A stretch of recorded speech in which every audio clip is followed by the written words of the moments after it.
Hello friends, welcome to Lakshmi homely kitchen. இன்னைக்கு நம்ம சேனல்ல ரொம்ப சுவையான அதே நேரம் சட்டுன்னு ரொம்ப ஈஸியா செய்யற மாதிரியான ஒரு சூப்பரான குழம்பு வகை தான் இன்னைக்கு நம்ம பார்க்க போறோம். நம்ம வீட்டுக்கு திடீர்னு ஒரு கெஸ்ட் வந்துட்டாங்கன்னா நம்ம ஃபாஸ்டா லஞ்ச் ரெடி பண்ண வேண்டியிருக்கும். அந்த டைம்ல நீங்க இந்த குழம்பை மட்டும் செஞ்சு பாருங்க. உங்க கெஸ்டே அசந்துருவாங்க. அந்த அளவுக்கு ரொம்ப சிம்பிளான டேஸ்டியான ஒரு குழம்பு ரெசிபி தான் இன்னைக்கு நம்ம பார்க்க போறோம். வீடியோக்குள்ளே போகிறதுக்கு முன்னாடி நீங்கள் நம்ம சேனலை ஃபர்ஸ்ட் டைம் பார்க்குறதா இருந்தால் ப்ளீஸ் மறக்காமல் சப்ஸ்கிரைப் பண்ணிக்கோங்க. பக்கத்தில் உள்ள பெல் ஐக்கானை கிளிக் பண்ணி ஆளுங்கிற ஆப்ஷனை கொடுத்துக்கோங்க. வாங்க இப்போ வீடியோக்குள்ளே போகலாம். இந்த குழம்பு செய்கிறதுக்கு நான் இன்றைக்கி 1/4 கிலோ அளவுக்கு துவரம்பருப்பு எடுத்திருக்கேன். 100 கிராம் அளவுக்கு சின்ன வெங்காயமும் ஒரு பூண்டை ஃபுல்லாக உடச்சி வச்சுருக்கேன். 4 தக்காளி பழத்தை இந்த மாதிரி மேலே மட்டும் கட் பண்ணி வச்சுருக்கேன். காரத்துக்கு ஏற்ற மாதிரி பச்சை மிளகாய் எடுத்து வச்சுருக்கேன். இப்போ ஒரு பாத்திரத்தில் நம்ம துவரம்பருப்பை போட்டுக்கலாம். இதை ஒரு 2 தண்ணி நல்லா அலசி எடுத்துக்கோங்க. இப்போ இது நம்ம அலசிட்டோம். இப்போ இது கூட நான் சின்ன வெங்காயத்தை சேர்த்துக்கிறேன். உடச்சி வச்சுருக்க பூண்டையும் போட்டுக்கலாம். நான் கட் பண்ணி வச்சுருக்க தக்காளியை சேர்த்துக்கிறேன். தக்காளி ஃபுல்லாக வெட்ட வேண்டாம். இந்த மாதிரி முனையை மட்டும் கீறி போட்டுக்கோங்க. உங்கள் காரத்துக்கு ஏற்ற மாதிரி பச்சை மிளகாயை இந்த மாதிரி உடச்சி சேர்த்துக்கோங்க. இது வேகிற அளவுக்கு நம்ம தண்ணி சேர்த்துக்கலாம். நீங்கள் குக்கரில் செய்கிறதா இருந்தால் ஒரு 3 விசில் விட்டு இறக்கிடுங்க. ரொம்ப ஈஸியாக முடிஞ்சிடும். நான் இன்றைக்கி பாத்திரத்தில் தான் செய்கிறேன். இது கூட 1 ஸ்பூன் அளவுக்கு பெருங்காயத்தூள் சேர்த்துக்கிறேன். ஒரு 1/2 ஸ்பூன் அளவுக்கு மஞ்சத்தூள் சேர்த்துக்கலாம். 1 ஸ்பூன் அளவுக்கு சீரகம், இதையும் நம்ம சேர்த்துக்கலாம். இப்போ நம்ம தேவையான எல்லாம் சேர்த்தாச்சு.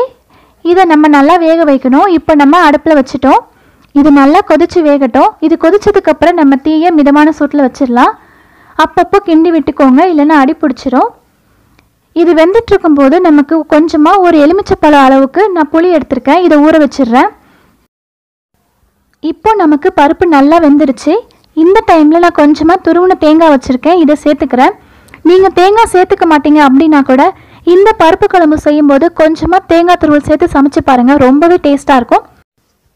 செஞ்சு பார்த்துட்டு எப்படி இருந்துச்சுன்றதை என் கூட கமெண்ட்டில் ஷேர் பண்ணுங்கள். இப்போ நமக்கு பருப்பு நல்லா வெந்துருச்சு. இப்போ நம்ம அடுப்பை ஆஃப் பண்ணிடலாம். இப்போ நம்ம இந்த பருப்பை கடைஞ்சி எடுத்துக்க போகிறோம். அதுக்கு இந்த மாதிரி மத்து வச்சு நம்ம நல்லா கடைஞ்சிக்கலாம். நீங்கள் பருப்பு கடையும் போது அது கூட கொஞ்சமாக உப்பு போட்டு அதை ஒரு கூட்டு மாதிரி தனியாக எடுத்து வச்சிடலாம். இதை கூட நம்ம சேர்த்து சாப்பிட்டா ரொம்ப நல்லாயிருக்கும். நம்ம ஏற்கனவே ஊற வச்சுருக்க புளிக்கரைசலையும் இதில் சேர்த்துக்கலாம். இந்த புளிக்கரைசல் சேர்த்துட்டு இதுக்கு தேவையான உப்பு சேர்த்துக்கோங்க. இப்போ நம்ம இதை கொதிக்க வச்சிடலாம். இந்த குழம்புக்கு தேவையான உப்பு சேர்த்துக்கிறேன். இந்த குழம்பு ரொம்ப கொதிக்கணுன்றது வேணாம். லைட்டாக ஒரு கொதி வந்தாலே அடுப்பை ஆஃப் பண்ணிடலாம். இந்த மாதிரி லைட்டாக ஒரு கொதி வந்துருச்சு. நான் இப்போ அடுப்பை ஆஃப் பண்ணிடுறேன். இப்போ நம்ம இதுக்கு தாளித்து ஊற்றிக்கலாம். தாளித்து ஊற்றுறதுக்கு நான் ஒரு கடாய் எடுத்துக்கிறேன். அதில் தேவையான அளவுக்கு எண்ணெய் சேர்த்துக்கலாம். எண்ணெய் நல்லா சூடானதுக்கப்புறமா 1 ஸ்பூன் அளவுக்கு கடுகு சேர்த்துக்கோங்க. அந்த கடுகு நல்லா வெடிச்சதுக்கப்புறமா 1 ஸ்பூன் அளவுக்கு சீரகம் சேர்த்துக்கோங்க. இது கூட கொஞ்சமாக வெங்காயம், கருவேப்பிலை, காஞ்ச மிளகாய் வச்சுருக்கேன். இதையும் சேர்த்துக்கிறேன். இதை நல்லா ப்ரௌன் கலர் ஆகிற வரைக்கும் நம்ம நல்லா வதக்கிக்கணும். இதை கொஞ்ச நேரம் நம்ம வதக்கிட்டே இருக்கலாம்.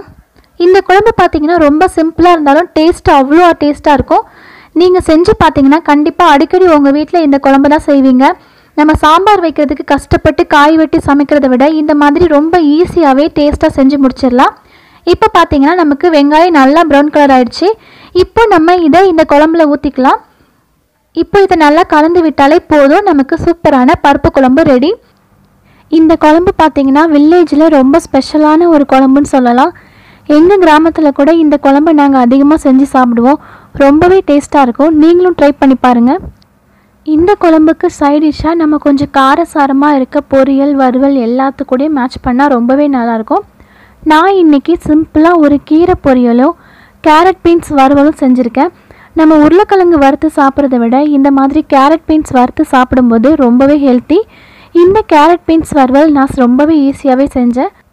உங்களுக்கு இந்த ரெசிபி வேணும்னாலும் மறக்காமல் கமெண்ட் பண்ணுங்கள்.